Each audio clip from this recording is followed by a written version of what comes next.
Chers amis, shalom et bienvenue dans ce média Kindenges Ministries.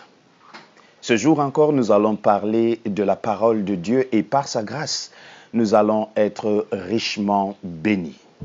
Le titre de notre méditation ce jour est « Veux-tu être une poubelle ?» Waouh!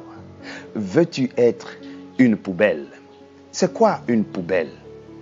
En fait, une poubelle est le dépotoir de toutes les ordures que nous pouvons amasser dans notre vie quotidienne.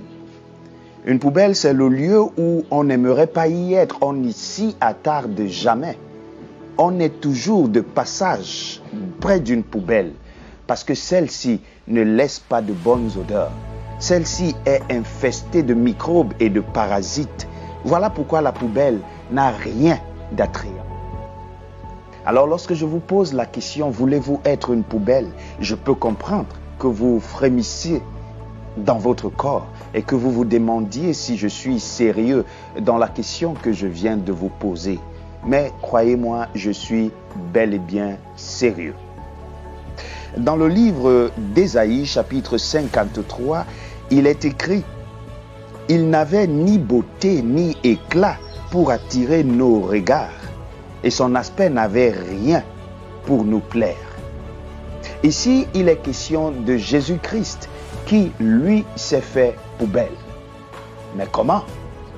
Bienvenue une fois de plus alors que nous allons, à la lumière des Saintes Écritures, décrypter ce que c'est qu'une poubelle et quelle est son utilité dans le sens physique, mais aussi dans le sens spirituel. Comme je l'ai dit plus haut, la poubelle est un endroit où on jette toutes les ordures. Les statistiques sont claires. Chaque être humain produit des déchets qui doivent être jetés, recyclés pour certains. À l'hôpital, le service de médecine produit également des déchets. Allez dans nos marchés et vous allez vous rendre compte que les déchets sont plus nombreux, parfois, je peux exagérer, mais sont plus nombreux que même les denrées alimentaires qui sont produites et qui sont vendues. Les ordures, les déchets sont une partie de nous, que nous le voulions ou pas.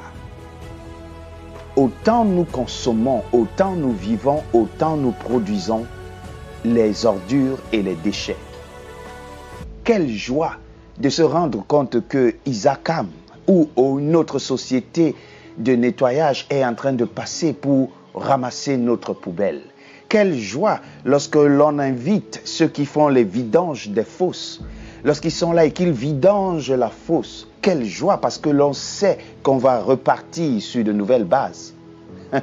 Quelle joie lorsque vous vous retrouvez dans vos toilettes et que vous devrez vous soulager pendant un certain temps. D'autres ont même pris l'habitude d'ouvrir un journal et de se mettre à l'aise et de lire. La poubelle est un élément important pour notre vie. Vous savez, en tant que chrétiens, en tant qu'être humain, nous produisons pas seulement ces déchets physiques, mais nous produisons également des déchets spirituels. J'appelle ici le péché. Oui, le péché est ce qui a pollué le monde d'aujourd'hui. Le péché a détruit le monde, pourtant construit dans l'entente, dans une beauté parfaite par Dieu. Oui, Dieu avait désigné ce monde pour qu'il soit un coin de paradis sur terre, mais malheureusement, nous l'avons détruit par le nombre de déchets que nous produisons tous les jours, c'est-à-dire le péché. Le péché a causé la mort, le péché a causé les maladies, le péché a causé beaucoup de désastres. Malheureusement, certains parmi nous apprennent à vivre avec ce déchet qui est toxique, croyez-moi. Le Seigneur Jésus-Christ, dans sa grâce immense, a décidé, lui, le roi des rois, lui, le créateur, il a décidé de descendre sur cette terre afin de jouer le rôle d'Isakam. Afin de jouer le rôle de cette société qui va ramasser toutes nos ordures et qui va les recycler.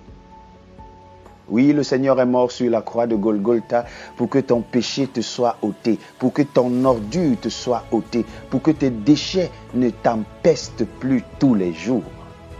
Il a décidé d'être une poubelle pour nous. Il a décidé d'être le dépotoir.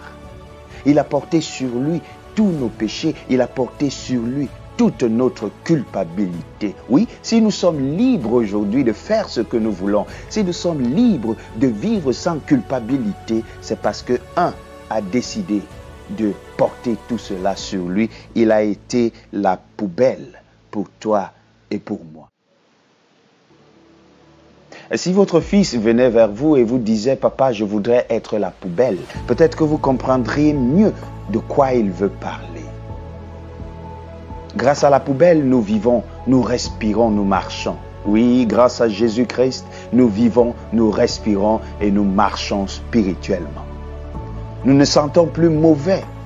Nous n'avons plus cette mauvaise odeur sur nous. Non, nous sommes libres. Nous sommes parfumés de l'amour de Jésus-Christ. Nous sommes parfumés de la sainteté de Jésus-Christ. Nous qui, hier encore, étions des poubelles.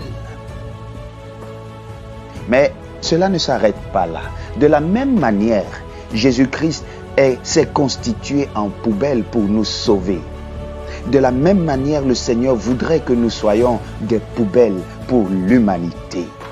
Alors que l'humanité produit sans cesse des poubelles telles que l'homosexualité, telles que la criminalité, telles que la prostitution, telles que la corruption. Oui, alors que le monde produit ces poubelles, ces ordures et ces déchets tous les jours, le Seigneur voudrait que toi et moi, nous soyons des poubelles pour les ramasser et les conduire à la grande poubelle qu'est Jésus-Christ.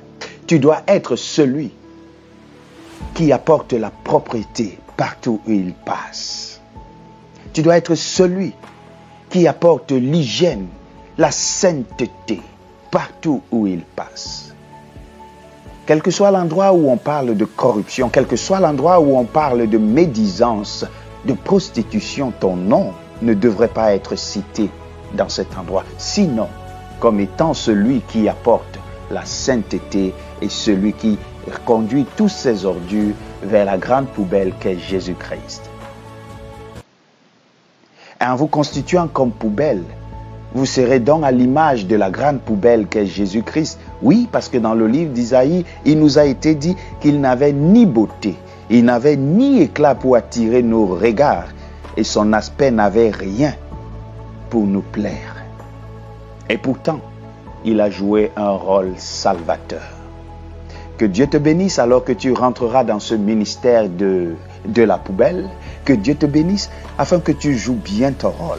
Afin que tu sois un homme, une femme intègre qui pourra apporter de la clarté là où il y a la confusion. Qui pourra apporter de l'unité là où il y a la division.